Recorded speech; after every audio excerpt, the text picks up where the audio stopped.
Oui, traitement type que vous devez impérativement importer dans votre registre. Alors, à partir du moment où vous devez gérer l'ensemble des traitements de données à caractère personnel dans une organisation et gérer la conformité d'une organisation, vous allez voir que vous allez retrouver systématiquement une série de traitements types que l'on retrouve vraiment dans toutes les organisations.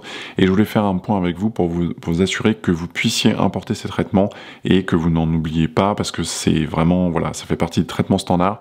Et donc, si vous en omettez un, eh bien, vous risquez de rater un point un point d'étape qui est très important. Alors, le premier traitement type, c'est le fichier client-prospect et tout ce qui concerne la vente en ligne. Alors ça, c'est l'ancienne NS48, donc avant l'entrée en vigueur du RGPD, la CNIL mettait en œuvre un certain nombre de normes simplifiées. Donc c'est la CNIL qui rédigeait elle-même l'ensemble du détail d'un traitement de données à caractère personnel, et il était possible de dire simplement que l'on était conforme à cette norme. Donc on a repris cette norme, on a rédigé l'ensemble des finalités relatives à ce traitement, donc vous pouvez l'importer dans votre registre, et donc cette norme simplifiée recense vraiment l'ensemble des activités commerciales d'une entreprise. Donc ça veut dire l'ensemble des ventes, l'ensemble de la gestion des clients, l'ensemble de la gestion CRM, les commandes, les livraisons, les factures, etc. Donc ça, c'est vraiment le cœur même de l'activité d'une entreprise pour ce qui concerne la vente, le marketing, et donc voilà. Donc ça, c'est vraiment quasiment le premier traitement que vous devez mettre en place si vous assurez la gestion des obligations RGPD pour le compte d'une entreprise. Là, vous pouvez vraiment pas vous en passer. C'est un traitement qui est assez large et global et qui permet d'englober, voilà, toutes les activités commerciale, on va dire, d'une entreprise. Le deuxième traitement qui est essentiel, c'est la gestion administrative des personnels de l'organisation. Ça, c'est l'ancienne NS46 que l'on a réadapté au jour d'aujourd'hui. Et donc là, c'est également la même chose, version gestion du personnel. Vous avez de manière assez globale toute la gestion administrative du personnel, le recrutement, la mise à disposition d'outils informatiques, par exemple, la gestion des élections professionnelles, etc., ou la participation à des réunions relatives aux instances représentatives du personnel, la gestion également de la formation professionnelle, etc. Donc voilà, c'est un traitement assez global qui permet de gérer tous les besoins génériques liés au recrutement et à la gestion du personnel.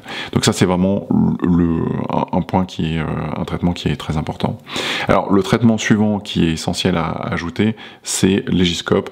Simplement parce que, eh bien, Legiscope va mettre en place tout un tas de traitements de données à caractère personnel, notamment pour la gestion du registre, puisque vous êtes susceptible d'entrer en contact avec des personnes dans votre organisation, de recenser les traitements de données à caractère personnel, et donc vous allez, pour ce fait, mettre en place certains traitements de données à caractère personnel, et donc le registre lui-même doit être porté au registre. Alors c'est un titre un peu amusant, mais la réalité c'est que pour pouvoir recenser tous les traitements de données à caractère personnel qui sont mis en œuvre dans une organisation, vous allez forcément devoir avoir des contacts avec les personnes qui sont dans l'organisation, par exemple, voilà, le responsable marketing, le responsable commercial, et essayer de recenser toutes les activités, et donc forcément ça va générer des traitements de données à caractère personnel, et donc le registre lui-même doit être porté au registre, et donc il est important que vous importiez ce traitement, puisqu'on a déjà, voilà, on a recensé toutes les activités de traitement qui sont liées à Legiscope lui-même,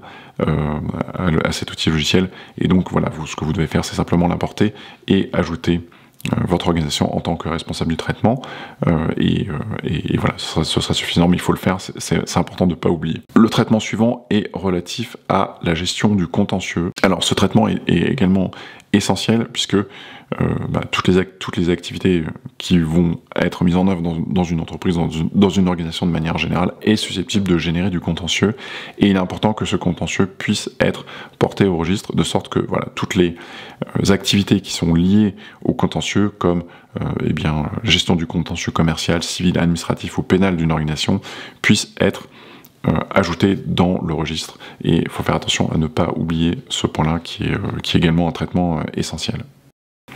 Alors, les deux traitements suivants sont relatifs à la gestion de la téléphonie.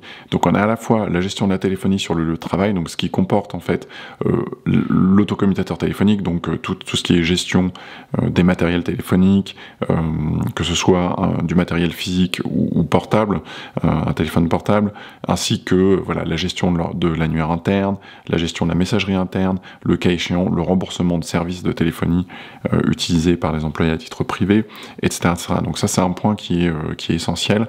Et un autre traitement qui est lié à ça est l'écoute et l'enregistrement des conversations téléphoniques sur le travail. C'est quelque chose qui est mis en place de manière assez générique. À partir du moment où une organisation va, en général, faire l'acquisition d'une centrale téléphonique, eh bien, ces fonctionnalités sont déjà souvent mis en place ou sont déjà possibles. Et donc, il est important de les ajouter également dans votre registre. Alors le traitement suivant qui est important également à ajouter dans le registre et concerne la gestion des infractions sur les lieux de vente. Alors ça c'est un traitement qui est assez global, mais à partir du moment où une organisation est présente sur des lieux de vente, eh bien il est probable que l'organisation doive gérer des infractions, c'est-à-dire des vols sur le lieu de vente, et donc à partir de ce moment-là, ça va générer un traitement, une série de traitements de données à caractère personnel, que ce soit par exemple le fait de déposer plainte, le fait de gérer les vols directement et de mener des enquêtes, etc., etc. Eh bien, ça, il est important de s'assurer que à la fois eh bien, toutes les opérations liées au pré-contentieux ou liées au contentieux lui-même puissent être intégrées dans ce traitement. Donc portez-le au registre, ça vous permettra ensuite eh bien, d'éviter le fait d'avoir oublié ce traitement au registre et donc éventuellement de fragiliser un recours juridictionnel le cas échéant. Donc c'est ce qui pourrait être un problème et ce qui pourrait être relativement problématique. Enfin, le dernier traitement concerne la gestion et la vente de biens immobiliers, puisque on n'y pense pas souvent, mais c'est un traitement qui est essentiel à apporter au registre, puisque la plupart des organisations ont des biens immobiliers, que ce soit des biens immobiliers en location, ou elles peuvent acheter des biens immobiliers et les mettre en location elles-mêmes. Et donc voilà, donc il y a tout un tas d'opérations de traitement de données à caractère personnel qui sont pris en compte dans ce traitement. Par exemple, si un bien immobilier est loué, eh bien il faut gérer à la fois l'émission de factures, la régularisation des charges, les pièces comptables qui sont liées au recouvrement, le cas échéant, etc. Donc là, il y a vraiment tout un tas de traitements spécifiques, d'activités de traitement spécifiques à l'intérieur de ce traitement assez global. Et voilà, et encore, ça fait partie des traitements qu'il est important de porter au registre et de ne pas oublier. Donc voilà, pour un petit point général, ça fait partie des traitements qui sont assez classiques à intégrer dans votre registre. Vous allez quasiment avoir ces traitements systématiquement pour quasiment toutes les organisations, donc pensez-y, passez par cette checklist et assurez-vous de bien les importer dans votre registre pour mettre l'organisation en conformité.